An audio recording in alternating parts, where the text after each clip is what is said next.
আজকে সকাল থেকে ভিডিও করিনি, বিকেল থেকে শুরু করলাম। খাওয়া দাওয়া হয়ে যাবার পরে এই টাইমটা বাড়ির সবাই ঘুমোই, তখন নিজের জন্য একটু টাইম বের করে মনে হয় যে নিজেকে একটু সময় দিই। তো ঘরের মধ্যে এক নাগারে বসে থাকতে ইচ্ছে করে না, তো ভাবলাম আমি আর মৌ একটু ঘুরে আসি। আর আমাদের বাড়ির আশেপাশে কোথায় আর যাব, তো যখনই চান্স পাই তখনই আমি আর মৌ এই দিকে যাই, মানে একটু গ্রামের দিকে যাই। গাছপালা এগুলো দেখতে বেশ আমার ভালো লাগে। তো চলো দেখতে থাকো। থেকে থেকে একদম ভালো লাগছে না, তো বর ওইদিকে ঘুমোচ্ছে আর পালিয়েছে। তো চারিদিকে শুধু সবুজ আর সবুজ, দেখো খেলা খেলা করছে, এদিকে দেখাও। তো এই মাঠগুলো খুব মিস করি। আমাদের বাড়ির কাছে থাকলে আমার ছেলেটা খেলতে পারতো, মানে খেলার জন্য না শুধু মাঠ খুঁজে, জানো এই বাড়ির পাশে একটা মাঠ আছে, সেখানে একদম জঙ্গল একটুখানি জায়গা, ওখানে খেলা করে। ওই যে আমার গাড়ি, আর এত রাস্তার এতটা পর্যন্তই শেষ দাঁড়ালাম, যে রোড ওইদিকে সব মাটি, ওইদিকে আর গেলাম না। এখানে দাঁড়িয়ে ও কি হাওয়া! এদিকের মানুষদের এদিকের মানুষদের ইয়ে লাগে না, ফ্যান এসি লাগে না, তাই না গো? প্রাকৃতিক হাওয়া, সুন্দর হাওয়া। গাড়ি চালিয়ে এই যে রাস্তা, মানে ওই সোজা দিয়ে আসলাম, এখানে শেষ হলো এই যে রোড, কতটা দূরে চলে এসেছি। আর এখানকার মানুষজনের না, মানে ফ্যান বা এসির দরকার পড়বে না, এত সুন্দর হাওয়া। আর চারিদিকের পরিবেশটা একদম পুরো গাছপালা ভর্তি, তাই না? গরুগুলো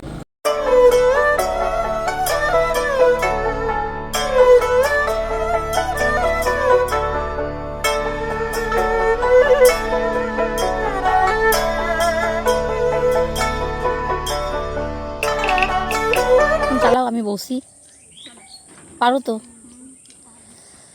তো আমাদের মোটামুটি ছবি তোলা হয়ে গেল। এই জায়গাটা থেকে আর যেতে ইচ্ছা করছে না, মনে হচ্ছে এদের বাড়ি থাকি। তোদের বাড়ি এটা? তোদের বাড়ি?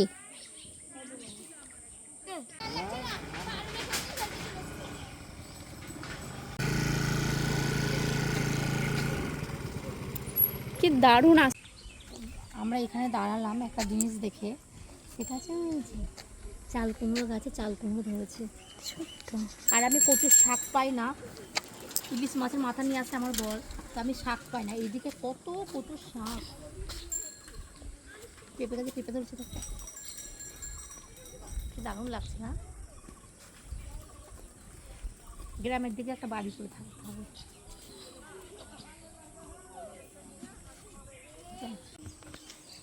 আসছে ভিডিওতে, তবে অত ভালো হবে না। ও তো মেয়ে কিছু লাগছে না।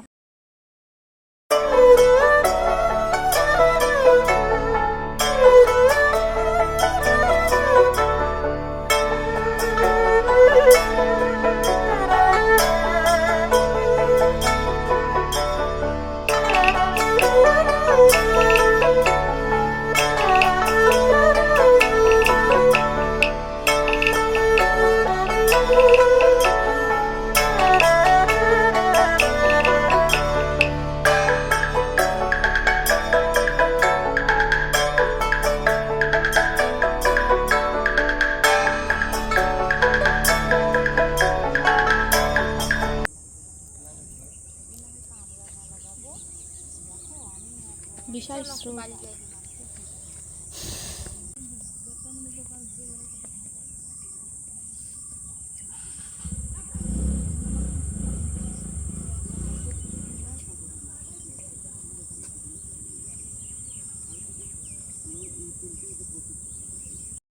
কিছুদিন আগে তোমাদেরকে দেখিয়েছিলাম যে পিসিকে হসপিটালে নিয়ে গেল, খুবই অসুস্থ ছিল। তো আজকে বাড়িতে এসেছে, আর এখন অনেকটাই সুস্থ। তোমার সরকারি হসপিটালে তো আর পুরোপুরি সুস্থ করে ছাড়বে না, যতটা করেছে এটাই অনেক। তুমি কি সাবজেক্ট বের করেছো?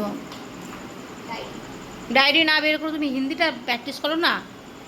হিন্দি লিখো বাবা, হিন্দিটা লিখো। দুপুরে ভাত খাওনি, আমি তোমার জন্য এখন মটন রান্না করব। কটা বাজে? এই 9টা বাজতে 10। তো এই যে সব কিছু রেডি করে নিলাম।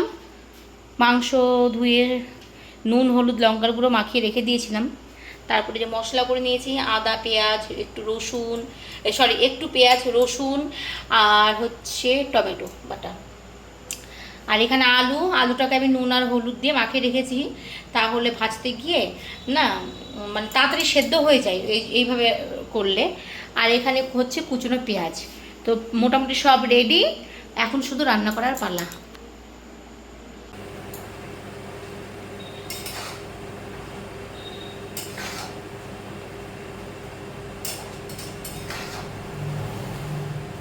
এখন সকাল বিকাল অল টাইম তোদের রান্না করে দাও, খাবার করে দাও, রান্না করে দাও।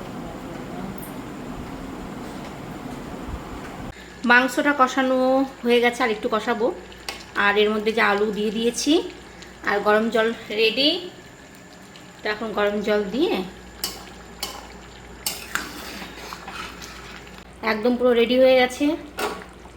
আর গরম মশলা দিয়ে দিয়েছি, জাস্ট কালারটা দেখো। আর হচ্ছে এই যে কষা তুলে রেখে দিয়েছি রিকের বাবার জন্য, আমার জন্য একটা তুলেছি। আর এই যে এই টিফিন বাটিগুলো, এই টিফিন বাটির মধ্যে যাবে হচ্ছে মাংস। এটা চালিয়ে রেখেছে বলে আমি ঢুকে একটু ঠান্ডা আরাম পেলাম জানো। খাওয়া দাওয়া করে এখন ঘুম। তো চলো তাহলে আজকের মতো এই পর্যন্তই, টাটা, গুড নাইট।